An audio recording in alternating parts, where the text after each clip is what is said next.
Depuis le 24 février dernier, les abonnés de Netflix peuvent découvrir, ou redécouvrir, le film Queen and Slim, avec Daniel Kaluuya et Jodie Turner-Smith. Une histoire qui bouleverse les internautes. Mais les faits relatés dans la fiction sont-ils tirés de faits réels? Chaque semaine, les cinéphiles sont servis sur Netflix. Après avoir découvert le film dans leur ombre, puis les nouvelles saisons d'Outebek ou encore Lydia fait sa loi, ils peuvent désormais visionner le film Queen and Slim. Disponible depuis le 24 février dernier sur la plateforme, cette fiction, réalisée par Melina Matsuka, raconte l'histoire de deux Afro-Américains qui après s'être rencontrés sur Tinder, se trouvent à passer une soirée cauchemardesque. Alors qu'ils regagnent leur domicile en voiture, tous deux sont arrêtés par un policier pour un contrôle. La situation dégénère lorsque l'homme d'eux, pour se défendre face au comportement violent du policier, se bat contre lui et le tue par accident avec son arme de service.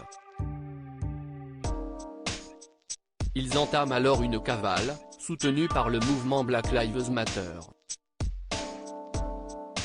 Une histoire qui ne manque pas d'attirer l'attention sur un sujet d'actualité aux USA, la recrudescence de violence dans le pays.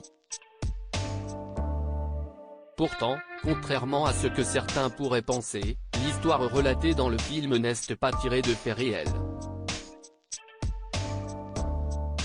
Queen and Slim, la réalisatrice se confie dans cette fiction, Melina Matsuka, la réalisatrice, ainsi que Lena Waithe et James Frey, les scénaristes, ont souhaité mettre en avant une histoire qui aurait pu se dérouler dans la vraie vie.